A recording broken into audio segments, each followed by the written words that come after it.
तो उत्तर प्रदेश में 9 बजे तक का हम आपको वोटिंग परसेंटेज बताएंगे, लेकिन हम आपको बता दें आज 7वें और अंतिम चरण का मतदान हो रहा है और इस मतदान में कई दिग्गजों की किस्मत दांव पर लगी हुई है। आज 13 सीटों पर मतदान है, जिसमें अगर 2019 की बात की जाए तो 11 सीटें बीजेपी के खाते में गई थी, 2 सीटें बीएसपी के खाते में गई थी। अब अपने अपने दावे सभी पार्टियों के हैं, अपने अपने वादों के साथ चुनावी मैदान में ये तमाम पार्टियां उतरी हैं। अब इसका कितना असर मतदाताओं पर होता है, ये देखने वाली बात होगी। 7 बजे से मतदान शुरू है, शाम के 6 बजे तक मतदान चलेगा। लेकिन आज का ये मतदान बहुत ज्यादा क्रूशियल, क्योंकि पूर्वांचल का ये मतदान बीजेपी के लिए ये साख का सवाल है। तो वहीं अगर विपक्षी गठबंधन की बात की जाए तो उसके लिए कहा जा सकता है कि ये सीटें अपने नाम करने के लिए एक बड़ी चुनौती है। तो अब 9 बजे तक का क्या है वोटिंग परसेंटेज, आपको बताएंगे कल्चर। बिल्कुल, तो आखिरी चरण का ये रण लगातार जारी है। सबसे पहले अपने दर्शकों को दिखाते हैं कि इस वक्त जो वोट परसेंटेज दर्ज किया गया है 9 बजे तक का, वो आप देख रहे हैं, जिसमें आप देखिए देवरिया में 9 बजे तक का 12% का मतदान हो चुका है। कुशीनगर में भी 13.5% मतदान हो चुका है। गाजीपुर महत्वपूर्ण सीट 13.18% का मतदान यहां भी हुआ है। साथ ही घोसी में भी 9 बजे तक 13.46% वोटिंग हो चुकी है। महाराजगंज 14.37% वोटिंग यहां हुई है। तो लगातार एक एक सीट का वोट परसेंटेज आपको बता रहे हैं। आज देश भर की कुल 58 सीटों पर जो वोटिंग हो रही है, उसमें महत्वपूर्ण सीटें उत्तर प्रदेश की 13 सीटें हैं, जहां प्रधानमंत्री नरेंद्र मोदी की प्रतिष्ठा तो दांव पर लगी है। साथ ही 3 कैबिनेट मंत्री भी हैं, जिनकी आज चुनावी रण में किस्मत जो है वो ईवीएम में कैद हो जाएगी।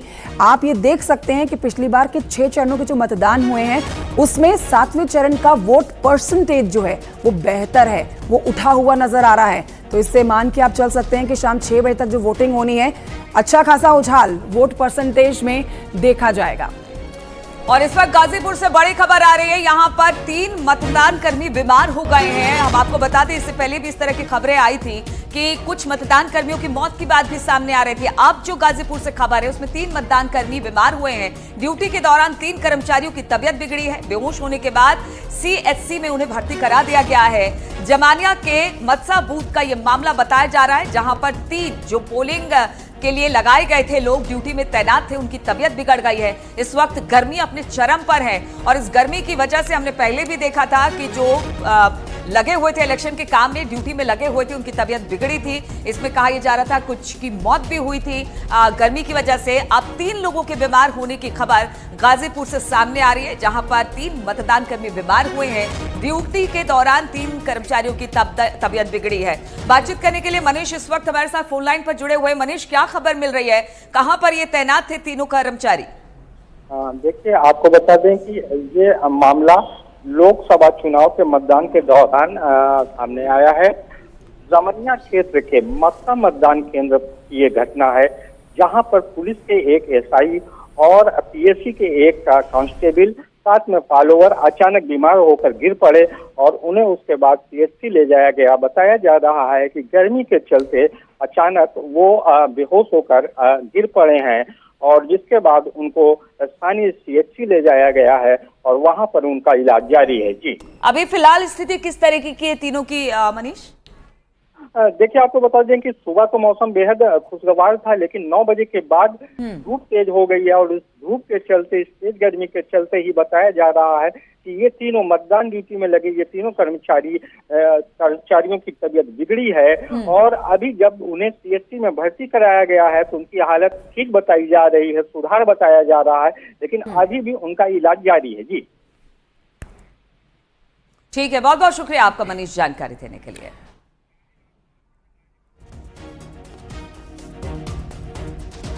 चलिए ठीक है, और इस वक्त अब हमारे साथ तमाम गेस्ट भी जुड़ गए, हमारे सहयोगी भी अलग अलग जगहों पर है, जो सुबह से जानकारी दे रहे हैं हर एक बूथ पर कि किस तरह से मतदान चल रहा है।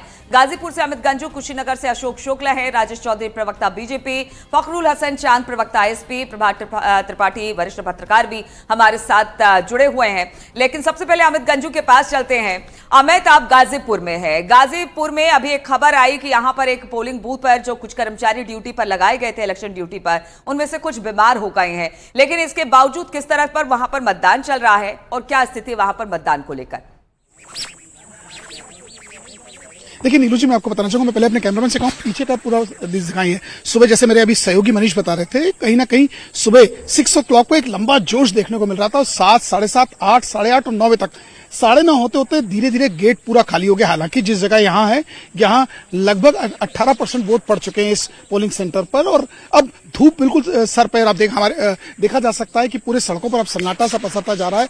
ये माथे का मेरे बहता हुआ पसीना इस बात का गवाह है कि तापमान अब बढ़ता जा रहा है और धीरे धीरे करके लोगों की संख्या पर ऐसे पे पूरा सन्नाटा सा यहाँ पर। अगर हम जैसे मेरे सहयोगी अभी जमनिया विधानसभा क्षेत्र की बात कर रहे थे तो वहां एक उप निरीक्षक, एक पीएससी का जवान और एक फॉलोअर जिसकी ड्यूटी लगाई गई थी खाना और उनके भोजन बनाने के लिए, क्योंकि उमस इतनी बढ़ गई थी। अचानक उमस से घबराहट हुई और उसके घबराहट के बाद अनकॉन्शियस हुए और उसके बाद उनको अस्पताल लिया गया। इसी गर्मी का असर अब वोट परसेंटेज में फिलहाल अभी देखने को मिल रहा है। जिस पोलिंग सेंटर पर हम खड़े हैं यहाँ अभी तक लगभग बताया जा रहा है 18% या लगभग 800 के आसपास इसमें वोट है और 18% के वोट पड़ चुके हैं। ये वही जगह है जहां लेफ्टिनेंट गवर्नर मनोज सिन्हा आपसे 5 या 7 या कुछ मिनट बाद वोट अपना कास्ट करने आएंगे, जिसको लेकर न्यूज 18 की टीम भी यहाँ मौजूद है। और गांव के लोगों की अगर बात की जाए तो गांव के लोगों ने जो यहाँ आसपास के अंचलों की अगर हम बात की जाए, मोहनपुरा की बात की जाए, आसपास के जो गाँव के लोग हैं, कुशीनगर में भी देखा जा रहा है। इस पर जानकारी हमारे सहयोगी अशोक शुक्ल इस समय देंगे, लाइव हमारे साथ मौजूद है। अशोक, देखिए लगातार प्रचंड जो गर्मी है लोगों को परेशान कर रही है और इसका असर सीधे तौर पर मतदान पर भी पड़ रहा है। जहां अभी तक का वोट परसेंटेज 9 बजे तक का बेहतर आया, लेकिन हो सकता है आने वाले समय में वोट परसेंटेज जो है जरूर नीचे आए क्योंकि गर्मी अपने चरम पर है। कुशीनगर से कैसी तस्वीरें आ रही हैं, कैसे यहाँ का मतदान चल रहा है? जी बिल्कुल, कुशीनगर जिले की बात करें, कुशीनगर लोकसभा क्षेत्र की बात करें तो इस क्षेत्र में जो 5 विधानसभाएं हैं, विधानसभाओं का ओवरऑल जो परसेंटेज रहा है 9 बजे तक का, वह उत्साहजनक है। लेकिन जैसे जैसे तपिश बढ़ रही है तो कहीं ना कहीं थोड़ा सा मतदाता दूर हो रहे हैं। लेकिन उसके बावजूद चूंकि कुशीनगर का मौसम ऐसा नहीं कहा जा सकता है कि बहुत प्रचंड गर्मी है या भीषण गर्मी है, हवाएं चल रही हैं तो कहीं ना कहीं गर्मी से लोगों को राहत भी है। तो आप मेरे पीछे खुद देख सकते हैं कि बूथों पे मतदाताओं की कतारें लगी हुई हैं, महिला है, पुरुष है, बच्चे हैं और सबसे खास बात है कि कई ऐसे नए वोटर हैं जो अपने मताधिकार का प्रयोग कर रहे हैं। यहाँ आप देख सकते हैं लंबी कतारें लगी हुई हैं लोगों की और मतदान को लेकर लोगों में उत्साह है। महिला हो, पुरुष हो, लोगों में इस बात का उत्साह है कि वह अपनी सरकार चुनने जा रहे हैं। तो अभी तक जो आंकड़े हैं मतदान का जो प्रतिशत है वह उत्साहजनक है। अब ये आगे आगे जैसे बढ़ेगा वो किस तरह से, चाहे वो महिला हो या फर्स्ट टाइम वोटर हो, जरा उनसे बात कर सके तो बात करिए। किन मुद्दों के साथ पहुंचे हैं, क्या सोच लेकर पहुंचे हैं इस सरकार को लेकर जो नई बनने वाली है? जी बिल्कुल, हम बात करेंगे ये जो कतारबद्ध है युवा वोटर है और जो मतदान करने आए हैं, हम इन लोगों से बात करेंगे या फिर किन मुद्दों को लेकर आप वोट करेंगे ये बताइए। केवल एक ही मुद्दा है, विकास। इसके अलावा किसी दूसरे मुद्दे पे बात करने की या वोट करने की कोई ज़रूरत होती नहीं है मेरे समझ से, क्योंकि आम नागरिक के लिए सिर्फ विकास ही एक मुद्दा होना चाहिए। कास्ट प्रथा ये सब की कोई आधार नहीं होना चाहिए। विकास केवल कौन से ऐसे मुद्दे हैं जिसको ध्यान में रखकर आप मतदान करने आए? विकास। आप बताइए, युवा है, क्या सोचा है आपने, क्या सोचकर मतदान करने आए? विकास। किस तरह की सरकार हो आपके हिसाब से ये बताएं। यहाँ हम कुछ महिलाएं जो पंक्ति में लगी हैं, इन लोगों से भी बात करेंगे कि आखिर क्या सोच रखा है इन्होंने, आखिर किस क्या सोचकर मतदान करने हैं। ये बताइए, क्या सोच रखा है आपने, क्या सोचकर मतदान करने हैं?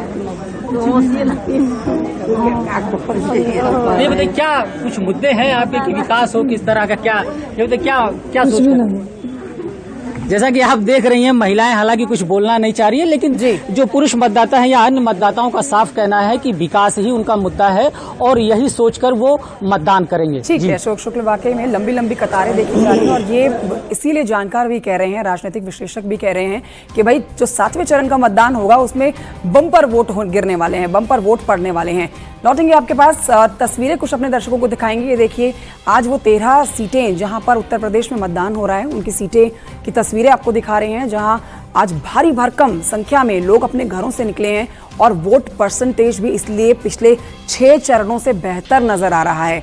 प्रधानमंत्री नरेंद्र मोदी की सीट इसमें है, इसमें उत्तर प्रदेश के मुख्यमंत्री योगी आदित्यनाथ की भी विधानसभा की सीट मौजूद है। खुद जिस सीट से वो कभी सांसद रहे हैं वहां से रवि किशन इस बार चुनावी मैदान में हैं और आपने देखा भी कि उनके लिए बढ़ चढ़कर प्रचार करने के लिए जनता के बीच में रोड शो करने के लिए मुख्यमंत्री योगी आदित्यनाथ पहुंचे थे।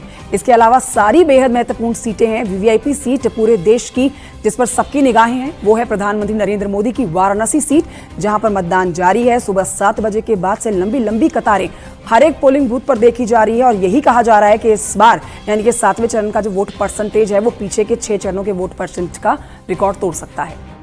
तो ये वो 13 सीटें हैं जहां पर आज मतदान हो रहा है। देवरिया, वाराणसी, गाजीपुर, चंदौली, घोसी, महाराजगंज, सोनभद्र, गोरखपुर, बलिया, कुशीनगर, मिर्जापुर और रॉबर्ट्सगंज। और इसमें से बहुत सारी ऐसी सीटें हैं, अगर वाराणसी की हाई प्रोफाइल या सीट को छोड़ दिया जाए तो इसके अलावा भी बहुत सारी सीट है, जिसमें चंदौली है, घोसी है, कुशीनगर है, मिर्जापुर है।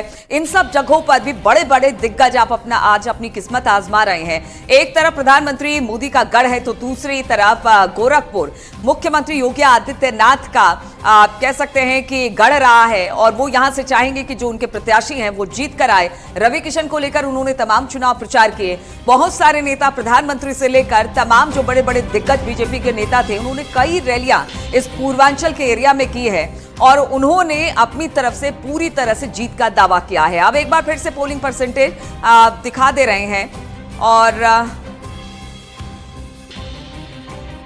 4 जून को चुनाव के नतीजे आएंगे, लेकिन पोलिंग परसेंटेज है 13.50 है कुशीनगर में और 13.74% देवरिया में। इस वक्त जो सुबह 9 बजे तक आंकड़ा है वो आया है सामने, जिसमें बांसगांव में 10.37% वोटिंग परसेंटेज अब तक का रहा है और अभी भी मतदान जारी है। हालांकि सुबह सुबह मतदान काफी तेज थी और मतदान की प्रक्रिया तेज इसलिए थी क्योंकि सुबह सुबह गर्मी कम होती है, लोग ज्यादा से ज्यादा घरों से बाहर निकलते हैं। लेकिन एक बार फिर सूर्य देवता पूरी बलवान है और लोगों का अब थोड़ा निकलना कम हो गया है। लेकिन हमने देखा है कि पिछले जो 6 चरणों का चुनाव था उसमें शाम के 3 बजे के बाद एक बार फिर से पोलिंग परसेंटेज बढ़ा है।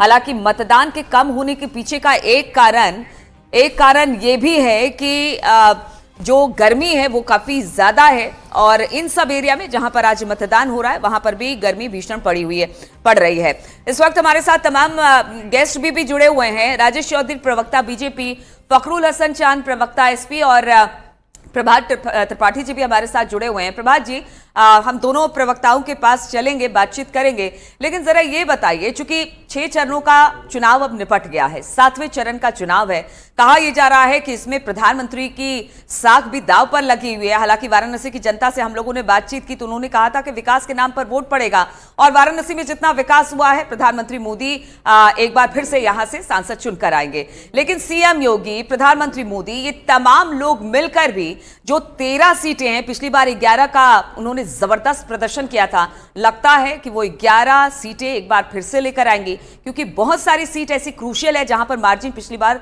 बहुत कम रहा था। तो फाइट देखने को मिलेगी क्या, या गठबंधन के जो विपक्षी गठबंधन है वो चुनौती देगी बीजेपी को?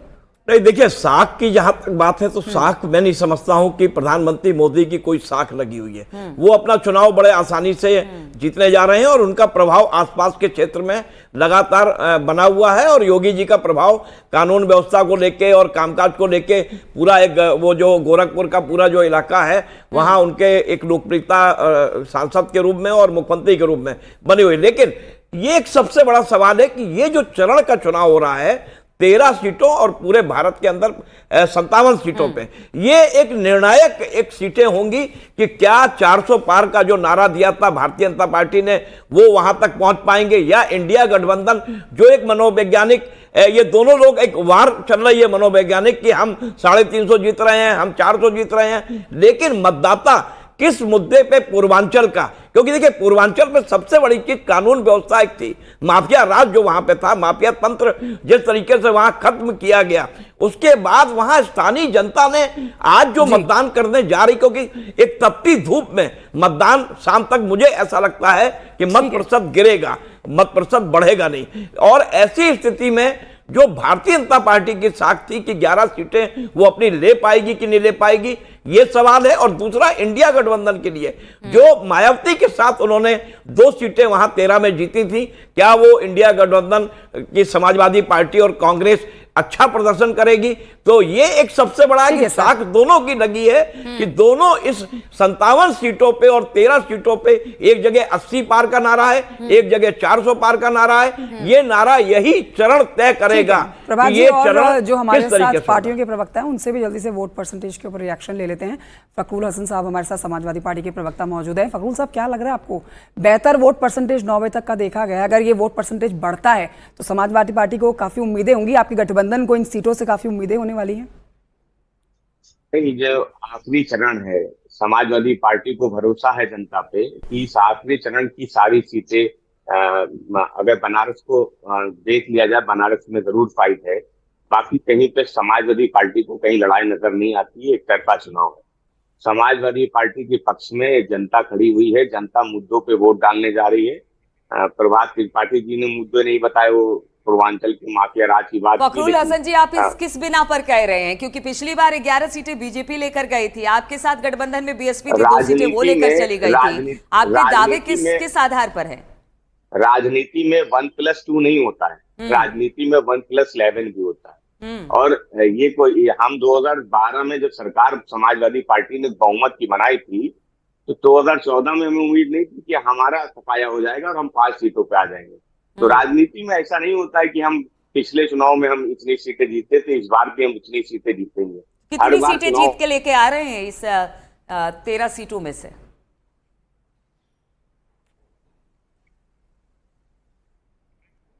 चलिए फकरुल हसन जी, एक बड़ी खबर आ रही है, जरा